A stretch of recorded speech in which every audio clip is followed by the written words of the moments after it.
รมจาริกธรรมจาริกธรรมจา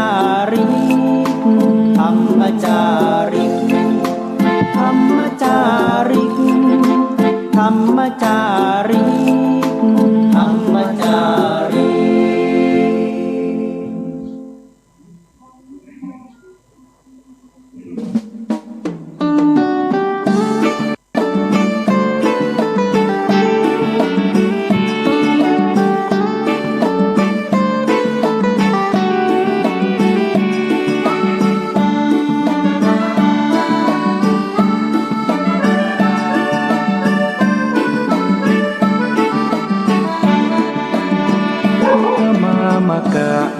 มีพระไว้ในดวงใจไม่มัวหลงไหลสิ่งใดแม้มาล่อลวงไม่ไปพันผูกอบายมุขทั้งปวงก้าวได้ลุล่วงผ่านพ้นจากตนตั้งใจคือครอบครัวเป็นหลักครองรักคู่ครองคนเดียวมั่นคงแน่นเหนียวเดียวเพียงพออุ่นไอศีลห้ายึดมั่นปัญหาเป็นอันหมดไปปุดผ่องสดใสไม่ไปเบียดเบียนผู้คนทำมาหากินทรัพย์สินประหยัดอดออมหวังวันที่ตนไม่หวังโชคช่วยเรื่องหวยจะรวยหรือจนสู้และอดทนแบบประชาชนคนดีพุทธมามกะมีพระชี้นำทางเดินอุปสรรคเผชิญสมาธิใจเกิดมีทำบุญตักบาตรไหว้พระจิตใจสุขีอิ่มเอมหรือดีเรานี้พุทธมามกะ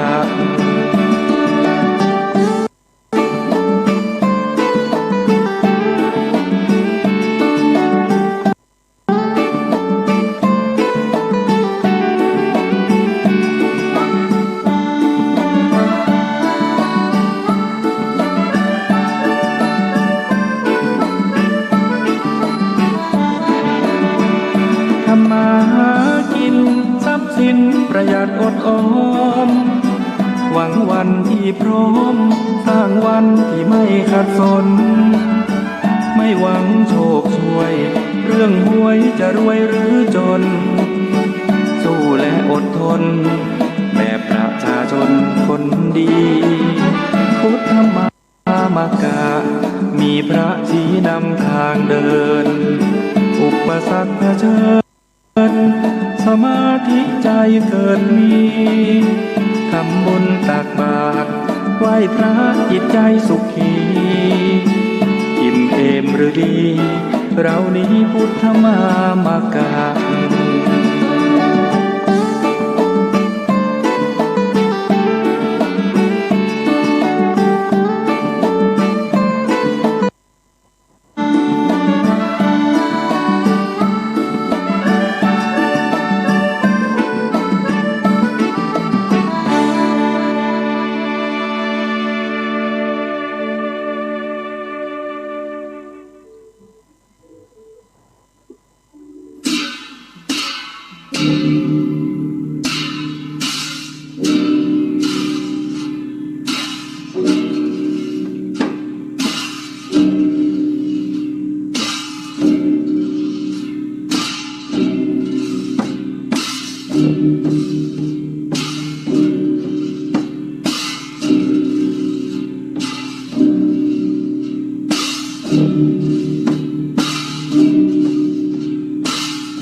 จรัทธาภิกขเวจาริกังพระหุชนะหิตายะพระหุชนะสุขายะโลกานุกัมปายะดูก่อนภิกษุทั้งหลายเธอทั้งหลายจงเที่ยวจาริกไป เพื่อประโยชน์เกื้อกูลแก่ชนหมู่มากเพื่อความสุขแก่ชนหมู่มากเพื่ออนุเคราะห์โลกเพื่อประโยชน์เพื่อเกื้อกูลเพื่อความสุขแก่เทวดาและมนุษย์ทั้งหลายน้อมกราบไหว้สาปารมีธรรมพระมหาเถรานุเถระครูบาสังฆเจ้าทั้งหลายจุตนจุองค์เจริญสุขเจริญธรรมบรรดาท่านสาธุชนพุทธบริษัททั้งหลายที่ได้สดับรับฟังรายการธรรมะตั้งสถานีวิทยุวัดฝ่ายหินมหาวิทยาลัยเชียงใหม่ในคลื่น FM 104.50 เมกะเฮิรตซ์วันนี้ เมื่อค่ำยามเย็นได้มาพบเสียงธรรมพระธรรมจาริกวัดสลีโสดาพระอารามหลวงโดยอัตมาภาพท่านพระครูปัญญาสังฆการผู้ช่วยเจ้าอาวาสวัดสลีโสดาพระอารามหลวงได้มาดำเนินรายการมาพบกับมหามุลศรัทธาสาธุชนท่านทั้งหลายในเมื่อค่ำยามเย็นวันนี้ในต้นรายการก็จะได้นำเอาสุภาษิตล้านนาเอามาฝากมาปันพ่อแม่พี่น้องศรัทธาท่านทั้งหลายเพื่อได้เป็นแนวคิดเอาไว้เป็นคำสอนให้กับลูกกับหลานกับบริวารญาติมิตรได้เป็นธรรมทานเป็นพระโยชนะในสาธารณชนโดยวันนี้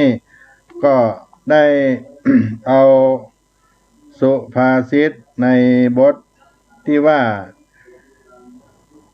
กินข้าวอย่าลืมเฟือง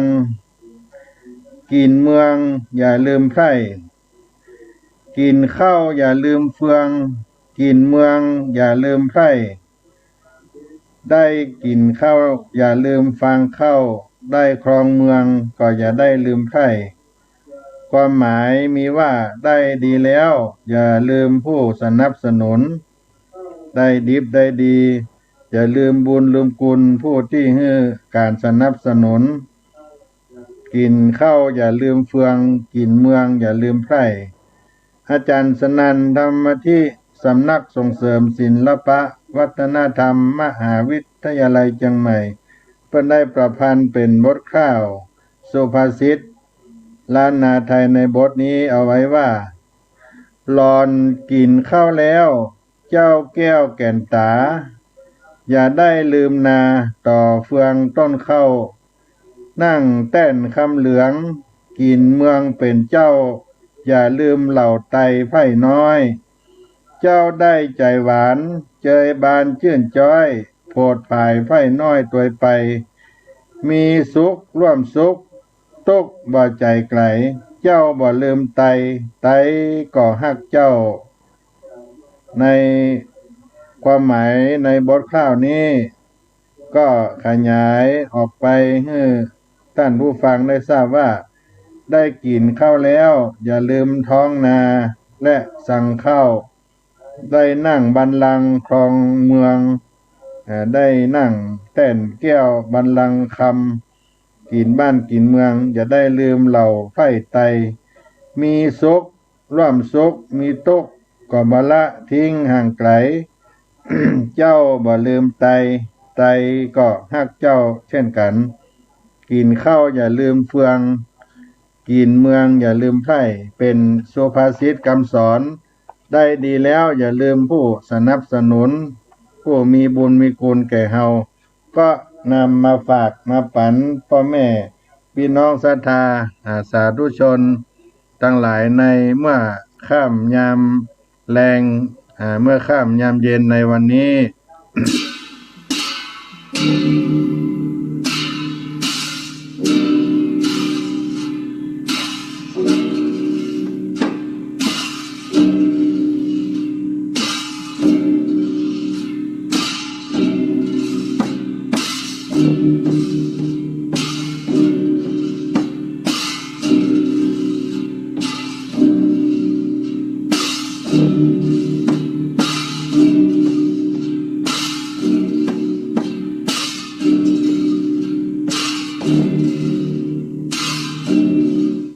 รัทธาญาติโยมท่านทั้งหลายอาตมาภาพก็ได้นำสาระข่าวสาร มหาทานบุญใหญ่บุญหลวงของวัดสลีโสดาพระอารามหลวงได้มาให้พ่อแม่พี่น้องศรัทธาท่านทั้งหลายได้ ทราบข่าวของบุญว่าวัดสลีโสดาพระอารามหลวงนั้นได้จัดบุญใหญ่บุญหลวงปีหนึ่งมีครั้งหนึ่งการบรรพชาอุปสมบทสามเณรเจ้าเขาประจำปีที่56พุทธศักราช2564ในปีนี้จำนวน169รูปเพื่อถวายพระราชกุศลเนื่องในโอกาสวันเฉลิมพระชนมพรรษาพระบาทสมเด็จพระเจ้าอยู่หัวเมื่อบรรพชาอุปสมบทก็ได้มาศึกษาพระธรรมวินัยทางโลกทางธรรมพระปริยัติธรรมณวัดศรีโสดาพระอารามหลวงแห่งนี้การบวชปีนี้ เฮาท่านทั้งหลายอยู่ในสภาวะของโรคโควิด-19 เข้ามาเบียดมาเบียนทำให้บุญใหญ่บุญหลวงที่เคยทำกันมาแต่เดิมมา50กว่าปีแล้วก็เป็นระวุ่นระวายกันเพราะว่า จะต้องมีการรักษาระเบียบทางสังคมบ่ให้โรคภัยไข้เจ็บนั้นมาถูกมาต้องอันเป็นพิษเป็นภัยให้กับสังคมด้วยสถานการณ์โรคโควิดไวรัสโควิด-19 มาระบาดก็ต้องมีการป้องกันให้การแพร่ระบาดนั้น บ่ให้มันไปเบียดเบียนศรัทธาญาติโยมเพื่อนร่วมโลกเฮาท่านทั้งหลายบุญใหญ่ปีนี้ก็เลยแบ่งในการบรรพชาอุปสมบทราษฎรบนพื้นที่สูงกุลบุตรลูกหลานเจ้าเขาไปตามจังหวัดต่างๆอันเป็นสาขาของวัดศรีโสดาพระอารามหลวงก็มีการบวชอยู่5สถานที่อันเป็นหลักใหญ่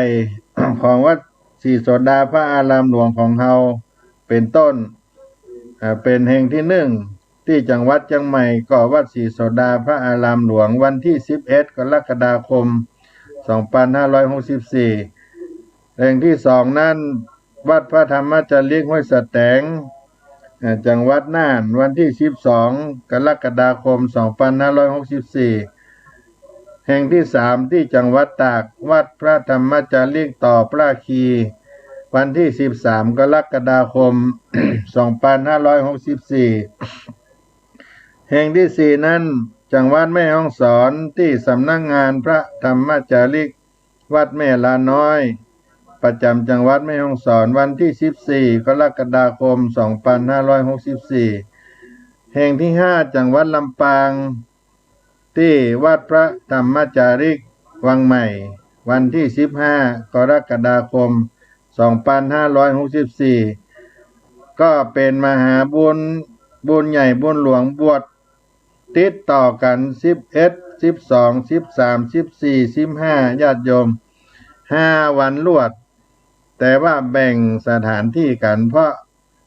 ด้วยสถานการณ์โรคไวรัสโควิด-19 มาแพร่ระบาด 169นี้ก็เลยแบ่งไปตามเครือข่ายงานพระธรรมจาริกแต่จุดใหญ่จุดสำคัญก็คือวัดศรีโสดาพระอารามหลวงจำนวน69รูปและก็เป็นจุดที่ ให้ญาติโยมทั้งหลายได้มาร่วมบุญแห่งเดียวแล้วเราก็จะแบ่งบุญนี้ไปตามที่ต่างๆโดยการเป็นเจ้าภาพบวชรูปละ 2,500 บาทก็ดี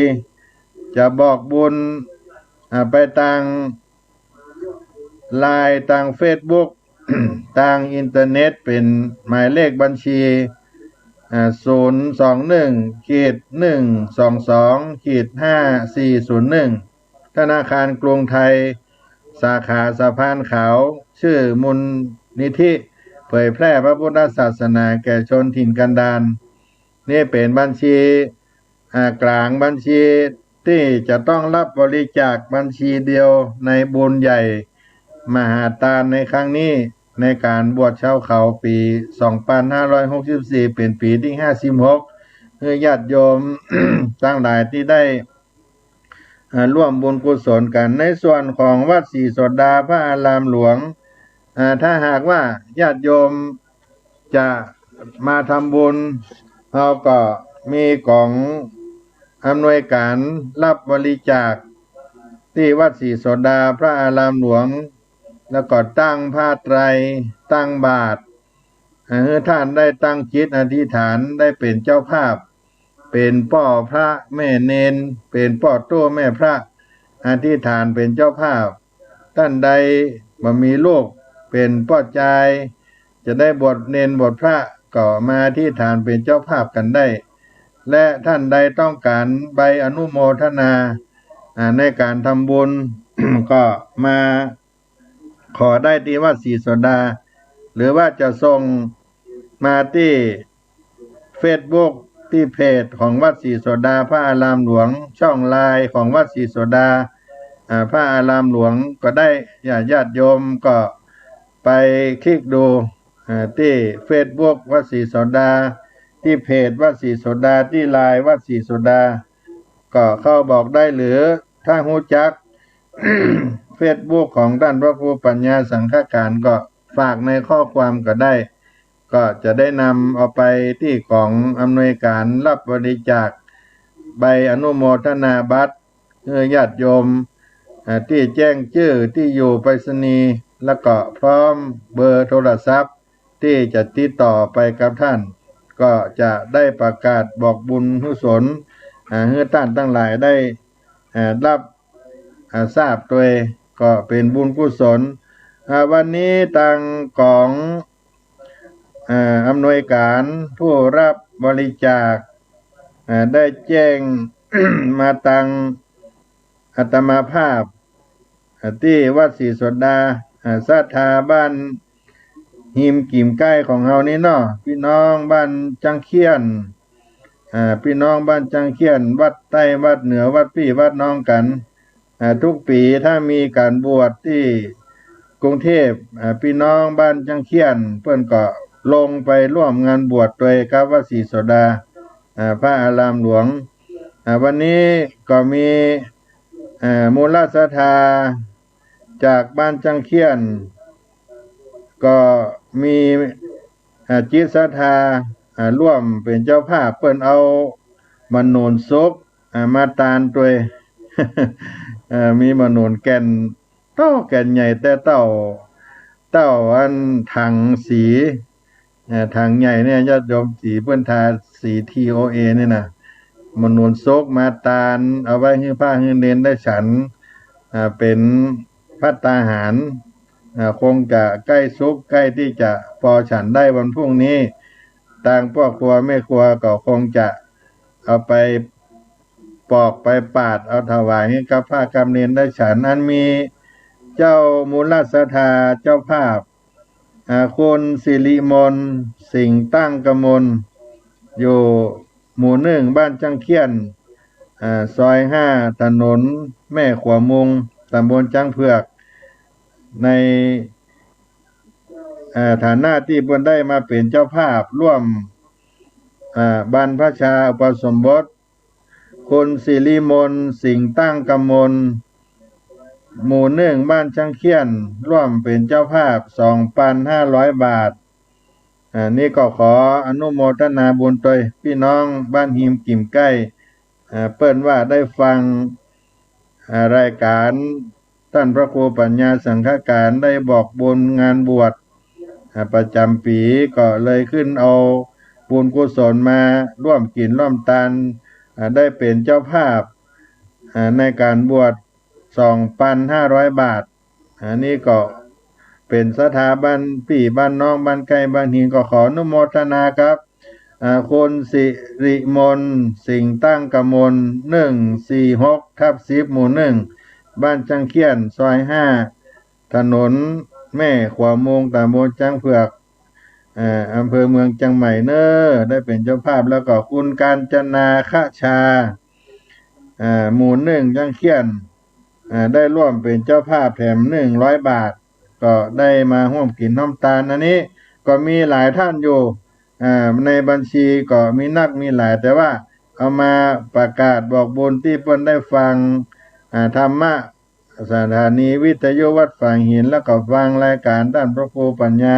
ได้มาบอกบุญงานบวชชาวเขานี้ก็ขออนุโมทนาไว้ในโอกาสนี้คือสม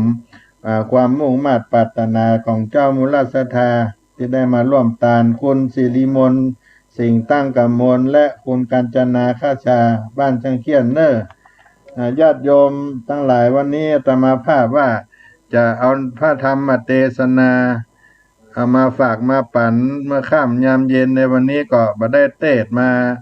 หลายครั้งแล้วได้ได้จาเรื่องการบวชก็ดีการอุปสมบทก็ดีก็เป็นมังกรในวันนี้เป็นวัน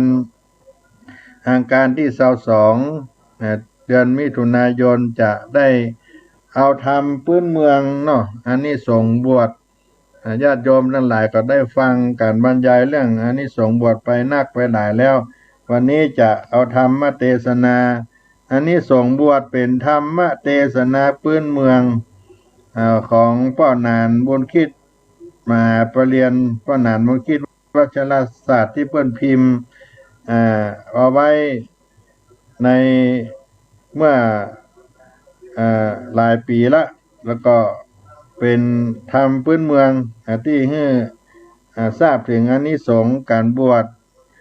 คนโบราณนั้นถ้ามีการเป้การบวชเพิ่นจะอยู่กรรมออกกรรมแล้วก็จะเทศน์ธรรมอานิสงส์บวชวันนี้ท่านใดได้เป็นเจ้าภาพก็ดีก็จะเอาธรรมเทศนานี้เอามาเปิดให้ฟังกับทุกท่านแต่ว่าก่อนฟังพระธรรมเทศนาก็ให้ได้รับฟังธรรมคีตะปูจาธรรมสักกรรมก่อนน้อ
สัมมาสัมพุทโธภควาพุทธังภควันตังอภิวาเทมิสวาคาโตภควตาธัมโมธัมมังนะมัสสามิ สุปฏิปันโนภควโตสาวกสังโฆสังฆังนะมามิอันธรรมยังพุทธัสสะภควโตปุพพาคณมะการังกโรมะเสนะโมตัสสะภะคะวะโตอะระหะโตสัมมาสัมพุทธัสสะนะโมตัสสะภะคะวะโตอะระหะโตสัมมาสัมพุทธัสสะนะโมตัสสะภะคะวะโตอะระหะโตสัมมาสัมพุทธัสสะ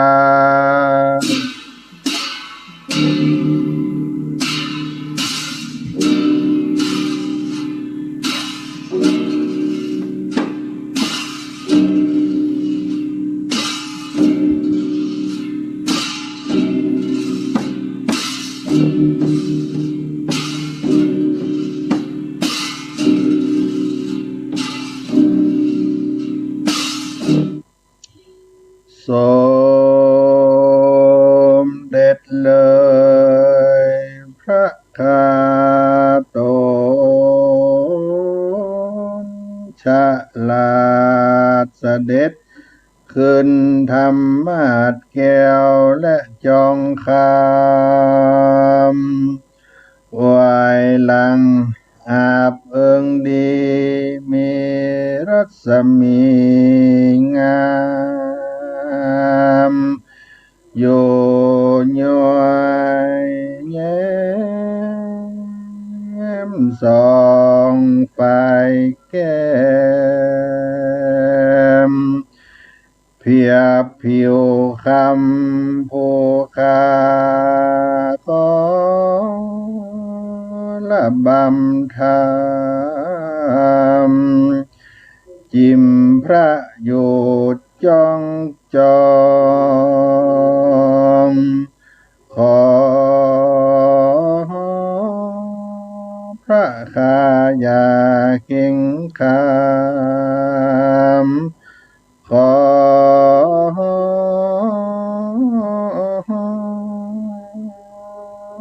จงเทศนาธรรมเทศน์ปอรู้แจ้งเจตใจจงตาวันโลงตามคำไปแล้วพระสุลีญะแก้วก็มารับเลี่ยมเขาโยกันทอนยอประนมก่อนกลมไก่กล้าวขออาราธนาสวาธุเจ้าเทศนาธรรมอนุกรรมปิมังปะจังอาลาธนังกะโลมา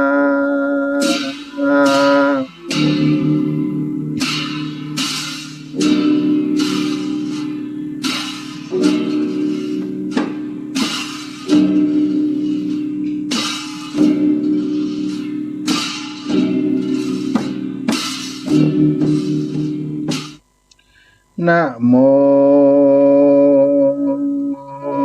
ตัสสะภะคะวะโตอะระหะโต สัมมาสัมพุทธัสสะเอวัมเมสุตังเอกังสัมมายังพังกาวาสาวัตถิยังวิหารติเจตวันเนอนันทาปินดิกัสสะอาราเมเอกังสัมมายังมีในกาลาคาบเนื่องไสปางเมื่อปรางเงาไทยสัพพัญโยตนเป็นครัวแก่โลกตั้งสามลักขันนางามเป่งปล่อยพระยอดซอยทรมานยังอยู่ในแก้วกูเจตวันมหาอารามอันมหาเศรษฐีเจตนาดีแต่งสร้างนามกล่าวอ้างว่าอนันตาปินดิกัสสะมหาเศรษฐีอันมีบ่อไก่เมืองสาวัตถีเต้าใดพระก็อาสาไลซึ่งเจ้าผิวบ่อเศร้าชื่อว่ามาหินตะกุมารเป็นพิญาณเป็นเหตุแล้วพระตนแก้วว่ามาตาปิตามิจฉาอาติตากาลานานล่วงพ้นแล้วยังมีปุกละ3 คนพ่อแม่ลูกนางผู้แม่นันเธอมิจฉาทิฏฐิ ส่วนผู้พ่อนั้นเป็นพรานเนื้อบ่มีใจเอื้อในแก้วตั้งสามมีใจบ่งามหม่นเศร้าส่วนปุตตาลูกเต้าเป็นใจมีผิวในแก้วตั้งสามก็มีและส่วนว่ากุมารผู้นั้นก็ขอกับหนอจันปิตาและมารดายอหัตถาน้อมไว้ซึ่งปิตามารตาเป็นเจ้ากาลูกเต้าก็มีใจอันเลื่อมใสใครบวชขอพ่อแม่ผลคุณนาได้วางปล่อยอนุญญาลูกเต้าได้เข้าไปบวชในศาสนาที่ส่วนอันว่านางผู้แม่ก็บ่อนุญาตวางไปส่วนเจ้ากุมารก็ขอใจกับพ่อแม่ไทยวัน2 ตี3 ตีต้นพ่อแม่ก็บ่น้อยก็มาหลากอาหารมากนานต้องเสพก็เพราะเหตุใครบวชจริงลวดมองเงาอยู่ศพเศร้าได้7 วันส่วนนางจอมขวัญผู้แม่หันลูกเต้าแผ่กันอยากอาหารก็อินโดเจ้ากุมารลูกน้อยจริงหลวดวางปล่อยหนีไป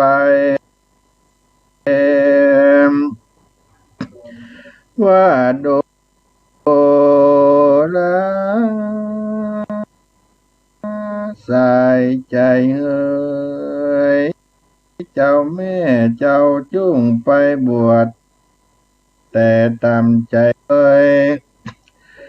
ยามนั้นเจ้า มารน้อยเนาหน้ามนต์เศร้ากับหายมีใจสบายโดยหม้อจริงจาต่อกรรมาตาว่าขับไปโดยรีบอย่าฟีกเนานาอันต้นแม่ก็นำเจ้ากุมารลูกเต้าใดเข้าสู่ศาสนาอยู่กรรมครูบาองค์จัตุปาลิสุดาเสนใสโสดเก้าปันโกดอันงามตนมีศีลบานงามใสลุ่งเรืองไรบ่เศร้าโตวันไปบ่ขาดตามรอยพุทธบาทศาสนาท่านเจ้าก็ขุนนาใจใฝ่เอาใจใส่สั่งสอนทำตั้งอาคาละเจ้าและกองปัจจาเวคณาสอนจะมัญญาตั้งสี่เจ้าล่ำเปิงทียังธาตุและบาลีว่าเจ้าจุ้งอยู่กินดังนี้จุ้งมันไว้พระเจ้าภาวนาเป็นนิรันตาบอกขาดดังนี้ส่วนเจ้ากุมารน้อยผู้นั้นก็เรียนเอาเสียงโจบทบาทบาลีครูก็สอนกองดีแถมเล่าว่าเจ้ากูจุ้งมันลับเดิกลูกเจ้ามันไว้พระเจ้าภาวนามันกวดเพียวศาลาและอารามเรืองามมดใสตั้งไว้อย่างน้ำช่วยนาและสีปั้มเฮือนเจ้าหมู่อาจารย์เจ้าอยู่บ่อนนานเต้าใดเจ้าจุ้งมีเปลี่ยนรักษาศีล10เจ้าจุ้งก้อยอันนั้นเจ้าอย่าได้ฆ่าสัตว์ตัวน้อยใหญ่ลวงสุดไปมีมดดำมดแมงเป็นต้นอตินานั้นเจ้าอย่าได้ลักเข้าของแห่งต้านผู้อื่นพรหมจริยานั้นเจ้าอย่าได้ส่วนด้วยผู้หญิงมีสัตว์ตัวแม่เป็นต้นจันแลมุสานั้นเจ้าอย่าได้โจรไล่ลวงต้านสุรานั้นเจ้าอย่าได้เอาตังอาภะกานั้นเป็นน้ำเมาอาหารเมื่อตะวันบ่ายจ้อยนัจจกีนั้นเจ้าอย่าได้ดีดสีตีเป่าขับจ้อยขับซอเล่นเบียเล่นพายเล่นหมากสังกาและจนไก่จะได้คบคนจังไรมาลานั้นเจ้าอย่าได้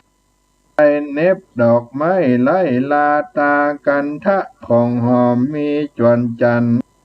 อันหอมเป็นต้นอุจจานั้นเจ้าอย่าได้กว่าครูบาอาจารย์ภิกขุอย่าได้รับและยุบเอาเงินคำมาบริโภคจักเป็นโทษนางเจ้ารักษาได้ อย่าเสียสินธรรมพระพุทธเจ้าหม่นเศร้าสูญหายแต่เนิดที่นั่นเจ้าสามเณรน้อยก็มาจะรับดวนหลับโดยคำว่าอามาพันเตดังนี้แล้วครูบาเจ้าก็นามวิเศษใส่ชื่อว่า มันเน้นก็มีแลเจ้าก็อยู่ปฏิบัติไปตามกรรมครูบาอาจารย์หากสั่งสอนบ่ประมาทลาสาเจ้าอยู่ปฏิบัติไปตามจุวันจะอาปาลาปาเกไปนาแต่นั้นไปส่วนนางผู้เป็นแม่นั่นก็เข้าไปป่าหาเอาลัวกันได้แล้วก็มัดเอาตุนหัวมารอดกลางต่างห่มไม้อ่อนม้อยด้วยห้อนคาหายนักนางก็ยังเอาก็ยีบม้อยลับไปยามนั้นจ่ายมพิบาลก็มาหันใส่นางจริงถามว่าเมืองนางอยู่ในเมืองคนได้กัดตำบนเยื่องได้พ่องจานนางก็กล่าวว่าข้าบ่ได้กัดตำบนสั่งแลว่าอันแล้วจ่ายมราชาก็มัดเตียวเอานางไปว่าจักเอาไปทอดสัตว์ตกนรกว่าอันเมื่อนางไปหันใส่เปลวไฟนรกแต่ไกลเอวไฟเหลืองงามแต่นอก็มาเหมือนฟ้าเหลืองโลกายามเมื่อบวชใหม่นั้นแต่ดีเลว่าอันแล้วพญายมราจาก็เรียกจานรกไปเอาปั๊บหนังสือมาอ่านดูตามอันใดจดหมายขีดไว้นั้นก็รู้ว่านางใดกระทำบาปถือมิจฉาทิฏฐิก็เอาไม้เป็นมาตีปากสามกรรมแล้วก็จิงเตียวนางไปสัตว์ตอดนรกไปหันแลยามนั้นยังมีดอกบัวคำดวงหนึ่งใหญ่ประมาณเต้ากงเกวียนก็บุญออกมารับเอานางไว้บังนางได้บากด้วยประการฉันใดมาทะลาก็เป็นกวนเงืดอัศจรรย์ใจนักนาจริงยกเอานางออกจากมรรกแล้วถามนางว่าดูกันลานางโตก็เอาปั๊บมาอ่านดูก็หันเจอนางใดกระทำบาปนักหนาตูจริงเอานางสัตว์ตกลงในมรโลกวนแล้วเนี่ยดังเลินนางป้อยบ่ลำบากด้วยพากันสันได้จานางอยู่ในเมืองคนได้กะตำบนเยื่องได้พ่องจาจงไขขี่ญาบอกมาแจ้งตูจักแสงฟังโดทันลาม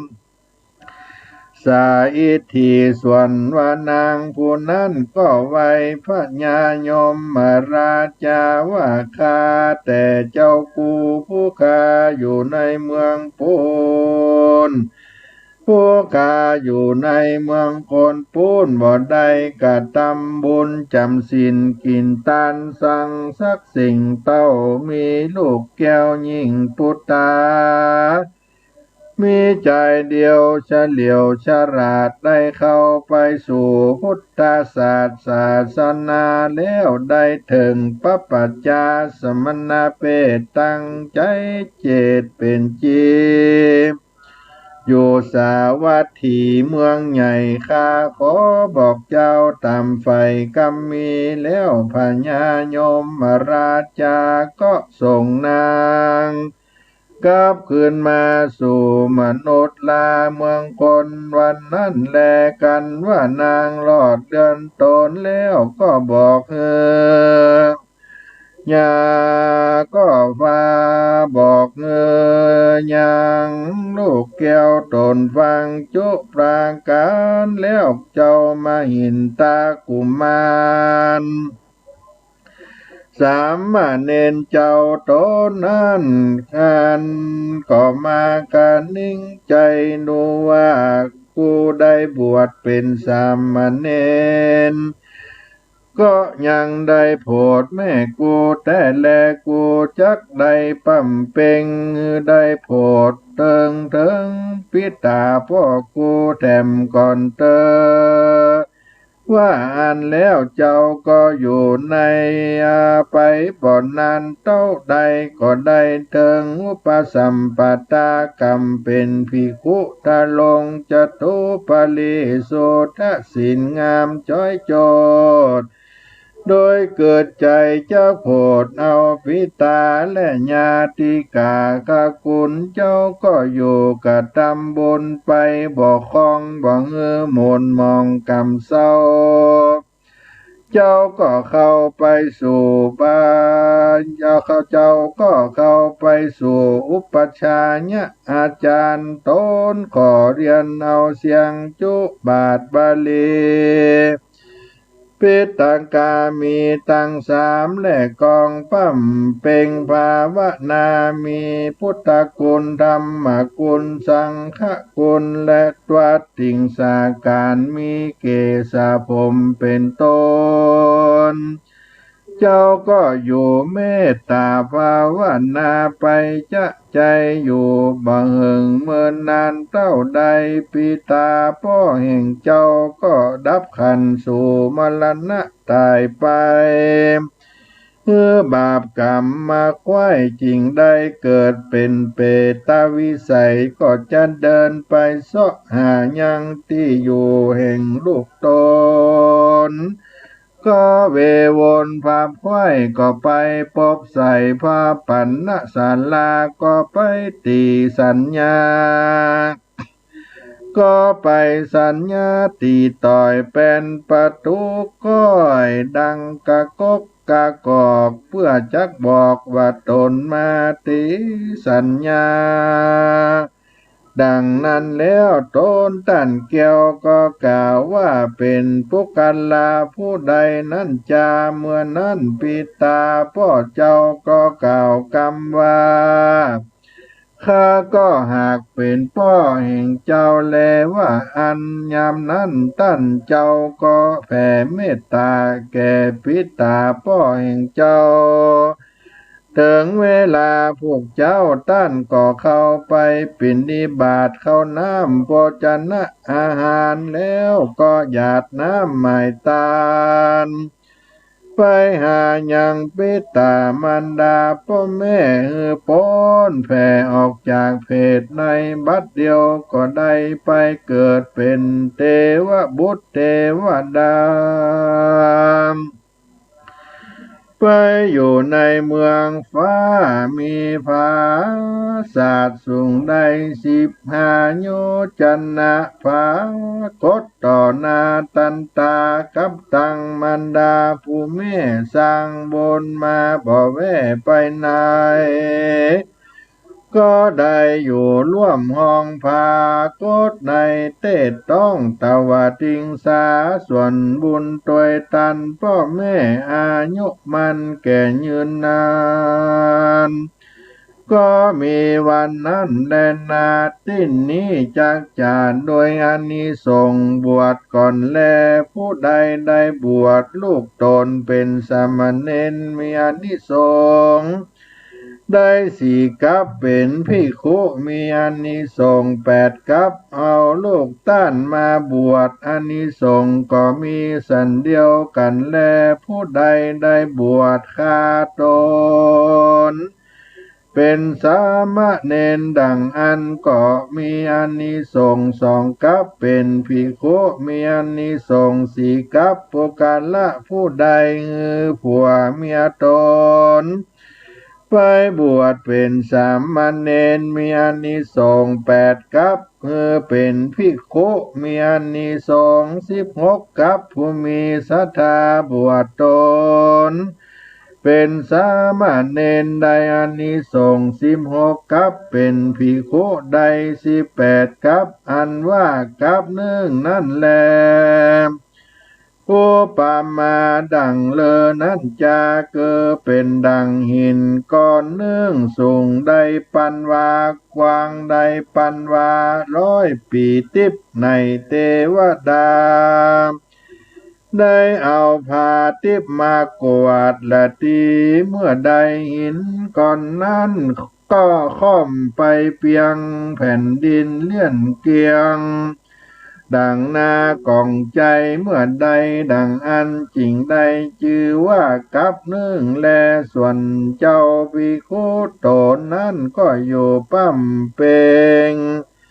กองวิปัสสนากรรมฐานภาวนาไปใจก็ลวดได้เป็นเจ้ามหินตะเท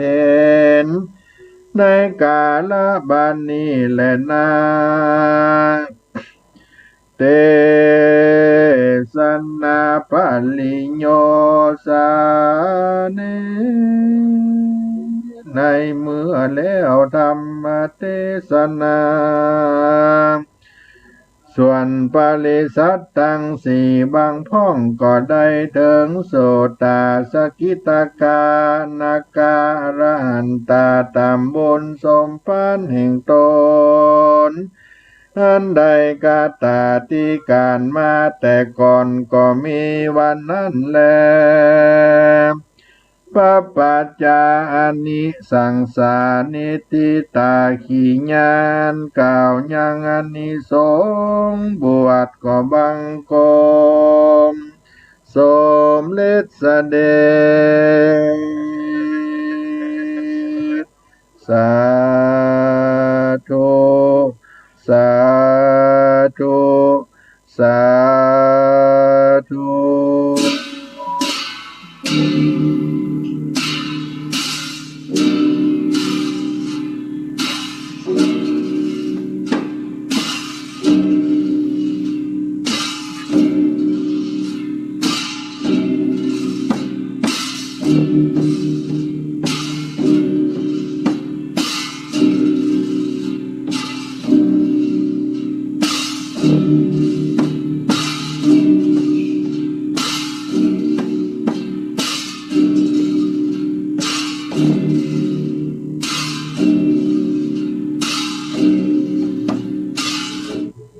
มหามูลศรัทธาพ่อแม่พี่น้องมูลศรัทธาท่านทั้งหลายก็ได้สดับรับฟังพระธรรมเทศนานิสงส์บวชได้เป็นธรรมเทศนาพื้นเมืองอานิสังสาปัปปจาการบวชก็จบลงไปด้วยเป็นน้ำธรรมคำสอนของมหินตะเถรมหินตกุมารได้บวชเป็นสามเณรจนถึงได้อุปชากรรมได้อุปสัมปทากรรมเป็นภิกขุได้โปรดพ่อโปรดแม่ที่กาลครั้งหนึ่งแม่นั่นเป็นคนกล้าคนขายหลัวได้ไปหาฟืนหาหลัวกลับมานอนอยู่พื้นต้นไม้ใหญ่ได้ม้อยรับไปก่อฝันไปจานโยมพิบาลก่อจับเอาจิตวิญญาณลงไปนรกแล้วก็มีดอกบัวคำมาตุ้มมาหอบเอาไปบางเฮือได้ฮ้อนได้ไม้เม็ดแต่เส้นขนเส้นหนึ่งขว้างลงไปหม้อนรกนั้นได้เป็นอานิสงส์ที่ได้โปรดแม่แล้วก็มา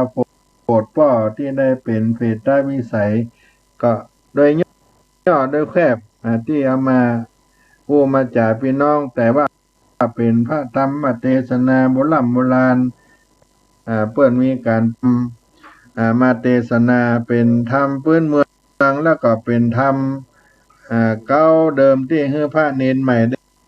ฝึกได้เป็นคนที่เป็นนักเทศน์ได้เทศนาธรรมโปรดปรรณสัตว์ทั้งหลายแต่เก่าแต่เดิมอาตมาภาพก็ได้นำมาปั่นมาฝากพี่น้องศรัทธาท่านทั้งหลายในรายการเสียงธรรมเมื่อค่ำยามเย็นในวันนี้ได้มีจิตศรัทธาจะมาเป็นเจ้าภาพบวชเจ้าเขาปี2564ที่วัดศรีโสดาพระอารามหลวงก็มาร่วมบุญกันได้เนอะร่วมเป็นเจ้าภาพรวมละ 2,500 บาทหรือตามกำลังศรัทธาที่วัดศรีโสดาพระอารามหลวงมาร่วมกินร่วมทานกันได้ในนามของหลวงพ่อพระเทพโกศลแล้วก็วันนี้คุณศิริเป็นเจ้าภาพในการบวชสามเณรในวันนี้ได้มากินมาทานพร้อมเอาบรรนุนมาถวายทานที่สำนักงานเจ้าวาดวัดศรีโสดาก็ขออนุโมทนาเนอจำนวน 2,500 บาทและก็ถือว่าเป็นเจ้าภาพเทศนาธรรมในวันนี้ด้วยก็ขอบุญกุศลปกปักรักษามหามุลศรัทธาพี่น้องท่านทั้งหลายในวันนี้ก็ขอล่ำลากันไปเพียงเต้าอีก่อนเนออุปัตตวะภัยไข่ขานผ่านแล้วขอให้กาดแก้วไปจากอัตตา8พระฟังดังอันพระเปิงพระปลายนาลายสอดด้านพระสมยมทันข่มตาจุ้งฟีกดีไก่ไปอยู่ขอบฟ้าไก่จากแหล่งล่าคนฟังอายุวันนะพระสุขังสมวัจนังเหมือนกันทั่วหน้าเหมือนกันจุผู้ในคนจัตตาวันโนสุขังปะ